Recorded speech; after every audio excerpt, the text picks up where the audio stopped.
Nous sommes au camp militaire Krivolac Training Area en Macédoine du Nord.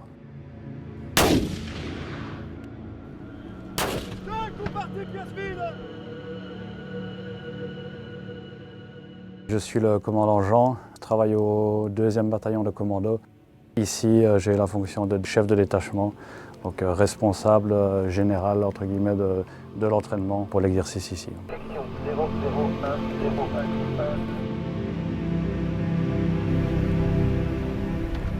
Je suis Clément, je suis premier soldat au Decoda et nous sommes ici en Macédoine pour une manœuvre de 2 semaines.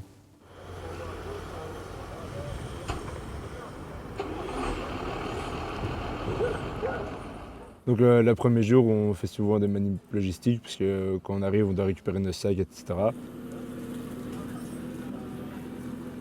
On se prépare tout doucement au combat et donc on recommence à refaire nos affaires correctement, à ressortir nos armes de l'armurerie, sortir nos transmissions.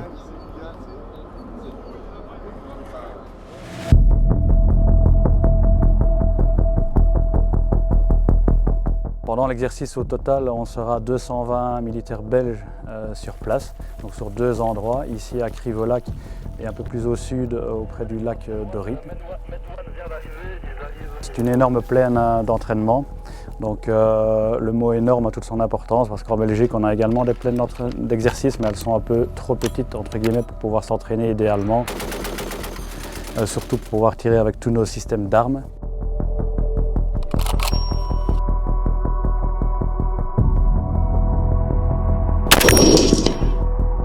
De plus, le camp est relativement vallonné, donc c'est un endroit idéal pour des techniques d'infanterie légère qu'on pratique régulièrement.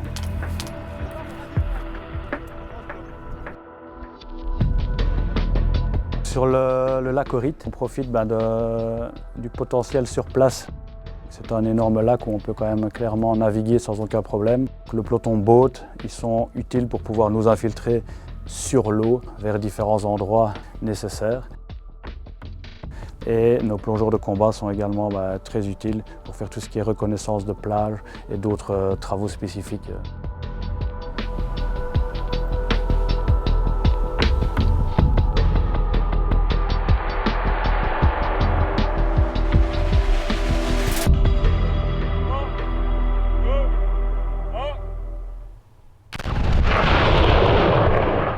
On peut faire plus de choses ici qu'on ne peut pas faire en Belgique. Je rêvais de partir à l'étranger assez souvent. Il a déjà fait, mais parce que c'est spécial de travailler dans des endroits qu'on ne connaît pas.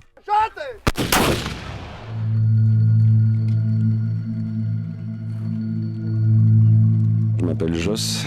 Ma fonction au sein du 2e bataillon commando, c'est d'être réserviste dans le tout nouvellement peloton qui est créé.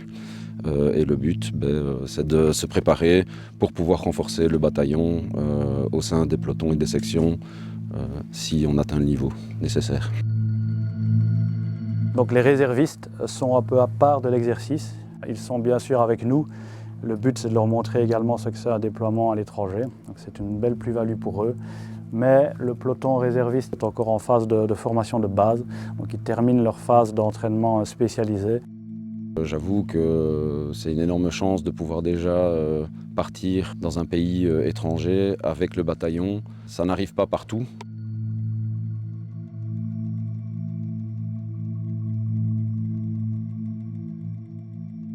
Parfois, il y a des écarts entre les générations. On a toujours une génération qui va critiquer la suivante en disant « Ah bon, moi de mon temps » qui fait ce genre de commentaires. Mais au final, on a tous à apprendre les uns des autres. Donc oui, c'est intéressant d'être avec la plus jeune génération, de comprendre un peu comment ils fonctionnent. Il est primordial pour les jeunes que nous avons à l'unité de les déployer à l'étranger sur un endroit ou un théâtre qui se rapproche fort d'une possible intervention. Puisque pour leur ôter toute habitude qu'ils pourraient avoir en Belgique, pour connaître autre chose et travailler dans quasi les mêmes circonstances que sur un théâtre futur possible d'opération. C'est toujours très intéressant de découvrir qu'il y a des choses nouvelles, même si c'est plus ou moins le même schéma de base pour l'organisation d'exercices à chaque fois. C'est quand même différent, le contact avec la nation qui nous accueille est différent, les défis sont différents. Donc bien sûr, c'est toujours enrichissant et motivant de découvrir d'autres opportunités. L'armée allie en fait tout ce qui est le physique, le mental, c'est de travailler dans tout type d'endroits et avec tout type de personnes. Et donc on peut très vite apprendre plein de choses et apprendre plein de choses d'autres gens aussi. Je pense que niveau apprentissage et niveau physique, Paracommando est un des mieux pour cela.